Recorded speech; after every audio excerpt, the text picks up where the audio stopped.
केरल में इस वक्त जो राजनीति चल रही है वो अपने आप में सबसे दिलचस्प राजनीति है। मैं ये बल्कि यहां तक कहूंगा कि देश में इस वक्त सबसे दिलचस्प राजनीति जो है, और वो भी इंडी गठबंधन की, इंडी अलायंस की जो सबसे दिलचस्प राजनीति है वो केरल में ही हो रही है।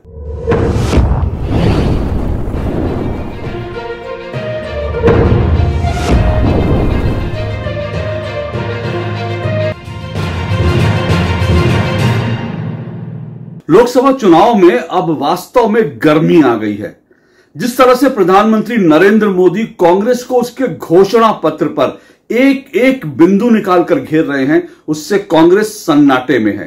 कांग्रेस सकपकाई हुई है। कांग्रेस कह रही है कि तो हमारे घोषणा पत्र में लिखा ही नहीं, लेकिन नरेंद्र मोदी कांग्रेस के घोषणा पत्र में जो लिखा है उसके कोई बिंदु उठाकर राहुल गांधी की बात से उसको जोड़ करके और उसके बाद कांग्रेस का इतिहास बताकर जिस तरह से कांग्रेस को घेर रहे हैं, उस मसले पर कांग्रेस फिलहाल बुरी तरह से घिरी हुई दिख रही है। इस मसले पर मैं विस्तार से बात करूंगा कि कैसे राहुल गांधी को प्रधानमंत्री नरेंद्र मोदी ने घेर दिया है इन तमाम मुद्दों को, जिस तरह से संपत्ति के बंटवारे के मुद्दे पर और मुस्लिम आरक्षण के मुद्दे पर किस तरह से कांग्रेस को घेर दिया है, तुष्टीकरण के मुद्दे पर घेर दिया है। इन सब पे मैं कल बात करूंगा, लेकिन आज मैं आपसे विशेष तौर पर केरल की बात करना चाहता हूं। आपको लगेगा केरल तो छोटा सा राज्य है, 20 लोकसभा सीटें हैं और दूर दराज का राज्य है, दक्षिण का एकदम बिल्कुल कोने का राज्य है। मैं केरल की बात क्यों कर रहा हूं? केरल की बात मैं दो कारणों से कर रहा हूं, क्योंकि इस वक्त जो है, एक तो मुझे हाल ही में केरल जाने का मौका मिला। मैं पिछले दिनों केरल में था, वहां के कई नेताओं से और राजनीति पर मैंने बड़ी करीब से देखा, वहां की सब चीजों को मैंने समझा, तो मुझे लगा केरल के बारे में आपको बताना चाहिए। इसलिए भी बताना चाहिए क्योंकि केरल में इस वक्त जो राजनीति चल रही है वो अपने आप में सबसे दिलचस्प राजनीति है।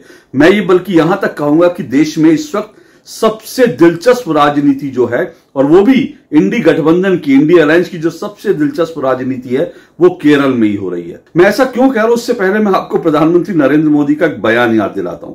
आपने सुना होगा प्रधानमंत्री नरेंद्र मोदी ने, जो इंडी गठबंधन है, जो तमाम विपक्षी पार्टियों ने मिलकर बनाया है, तो प्रधानमंत्री नरेंद्र मोदी ने इंडी गठबंधन पर प्रहार करते हुए कहा था, ये जो इंडी गठबंधन वाले हैं ना, ये आपस में एक दूसरे के कपड़े फाड़ रहे हैं और किस तरह से 25% सीटों पर ये एक दूसरे के खिलाफ लड़ रहे हैं और एक दूसरे के खिलाफ मैदान में उतरे हैं, और जब चुनाव खत्म हो जाएंगे तब ये कैसे दिल्ली में एक दूसरे के कपड़े फाड़ेंगे और कैसे एक दूसरे का विरोध करेंगे। तो प्रधानमंत्री नरेंद्र मोदी इस मामले में कम से कम गलत साबित हुए, क्योंकि मोदी जी ने तो कहा था कि ये कपड़े फाड़ेंगे, लेकिन यहां तो ये सिर फाड़ रहे हैं, एक दूसरे का सिर तोड़ रहे हैं, एक दूसरे के सर फाड़ रहे हैं। आपने देखा होगा रांची में जो रैली हुई थी, और ये इंडी गठबंधन की रैली थी, इंडी अलायंस की रैली थी, इसमें कांग्रेस और आरजेडी के कार्यकर्ता इस तरह से भिड़ गए कि उन्होंने एक दूसरे के ऊपर जो है कुर्सी से, टेबल से जो हाथ में आया उसको लेकर दे मारा, और उससे कई कार्यकर्ताओं को चोटें आई, एक दो कार्यकर्ताओं के तो सर फट गए और खून बहने लगा। तो सोचिए, ये गठबंधन बना है, जो लोग कह रहे हैं कि हम मिलकर सरकार चलाएंगे, ये उस गठबंधन का हाल है कि वहां पर एक भरी सभा के अंदर एक दूसरी पार्टी के कार्यकर्ता एक दूसरे से भिड़े हुए हैं और एक दूसरे के खून के प्यासे हो रहे हैं। ये तो बात झारखंड की हुई। अब मैं आपको केरल लिए चलता हूं। केरल में 20 लोकसभा सीटें हैं, और कहने के लिए 20 लोकसभा सीटें बहुत इंपॉर्टेंट नहीं होती, क्योंकि छोटा सा राज्य इंपॉर्टेंट इस लिहाज से भी नहीं होती, क्योंकि आप देखिए कि केरल वो राज्य है जहां से बीजेपी को पिछले 2 लोकसभा चुनाव में से, और 2 क्यों, पहले भी आप जाएंगे तो कभी भी बीजेपी को वहां से 1 लोकसभा सीट नहीं मिलती, लेकिन उसके बावजूद बीजेपी केंद्र में सरकार बना लेती है। तो इस हिसाब से कह सकते हैं कि केरल का जो चुनाव नतीजा होता है वो बहुत अहमियत नहीं रखता राष्ट्रीय स्तर पर। लेकिन इस बार केरल की राजनीति दिलचस्प हो गई है 2 कारणों से। एक तो वहां पर राहुल गांधी चुनाव लड़ रहे हैं एक बार फिर से वायनाड में, और वायनाड में राहुल गांधी को चुनाव में हराने के लिए सीपीआई जो है उसकी नेता एनी राजा उतरी हुई है। मैंने आपको पहले भी अपने वीडियो में बताया था कि ये एनी राजा जो है डी राजा की पत्नी है। डी राजा सीपीआई के सबसे बड़े नेता हैं, और ये डी राजा वही है जो राहुल गांधी के साथ रामलीला मैदान में और उसके अलावा बाकी तमाम जो इंडी गठबंधन की जो बैठकें होती हैं, जो सभाएं होती हैं, उसमें राहुल गांधी के साथ हाथ से हाथ मिलाकर ऐसे हाथ उठाते हैं, विक्ट्री साइन दिखाते हैं और ये दिखाते हैं कि देखो हम एक हैं। लेकिन वहां पर एनी राजा, डी राजा की पत्नी, राहुल गांधी को वायनाड में हराने के लिए उतरी हुई है, और वो ये कह रही हैं कि राहुल गांधी ने वायनाड के लिए कुछ नहीं किया, उनको तो वायनाड का नाम तक लेना नहीं आता, केरल का नाम तक नहीं लेते, यहां आते नहीं है, इस तरह की बातें करें। लेकिन ये सब तो पुरानी बातें हो गई जो मैंने पहले भी बताई थी। अब दिलचस्प सुनिए नया क्या हो रहा है। केरल के अंदर कांग्रेस और जो लेफ्ट है, यानी कि यूडीएफ और एलडीएफ, कांग्रेस और जो लेफ्ट पार्टियां हैं, वो आपस में इस कदर लड़ रही हैं कि एक दूसरे के कपड़े ही नहीं फाड़ रहे, बल्कि एक दूसरे की इज्जत जो है वो सरेआम उतारने पर तुली हुई हैं। राहुल गांधी और प्रियंका गांधी वाड्रा केरल में जाकर जो उनका सहयोगी सीपीएम सीपीआई जो उनके सहयोगी हैं, उनके मुख्यमंत्री के लिए कह रहे हैं, जो पी विजयन वहां के मुख्यमंत्री हैं केरल के, और वो लेफ्ट वामपंथी मोर्चे के जो है नेता हैं, उनके मुख्यमंत्री हैं। और सोचिए कि वो इस इंडी गठबंधन का हिस्सा है, लेकिन राहुल गांधी और प्रियंका गांधी वाड्रा वहां जाकर ये कह रहे हैं कि पी विजयन जो है उनकी जगह जेल में है। वो ये कह रहे हैं, बाकायदा कांग्रेस के नेता इस वक्त केरल में कह रहे हैं कि ईडी ने जिस तरह से हेमंत सोरेन को ले और जिस तरह से अरविंद केजरीवाल को जेल के अंदर बंद कर रखा है उनके भ्रष्टाचार के कारण, ठीक ऐसा ही वो पिनराई विजयन के साथ करें और पिनराई विजयन को जेल में डालना चाहिए। तो अब आप सोचिए यहां पर कितना कंट्रास्ट दिख रहा है। एक तरफ दिल्ली में और देश भर में कांग्रेस ये कहती है कि ईडी गलत काम कर रही है, ईडी ने जानबूझ के जो है डेमोक्रेसी को खत्म करने के लिए हेमंत सोरेन को और अरविंद केजरीवाल को जेल में डाल दिया। लेकिन वहां पर केरल में कांग्रेस ये कह रही है कि ईडी जो है वो ढीला काम कर रही है, उसको तेजी से काम करना चाहिए और पिनराई विजयन को जेल में डाल देना चाहिए। तो यहां पर ईडी जो है गलत है, वहां पे ईडी सही है। यहां पे ईडी जो है बहुत तेज चल रही है, वहां ईडी स्लो चल रही है। यहां ईडी ने लोकतंत्र की हत्या कर दी, अरविंद केजरीवाल हेमंत सोरेन को जेल में डालकर, वहां ईडी जो है पिनराई विजयन को गिरफ्तार नहीं कर रही।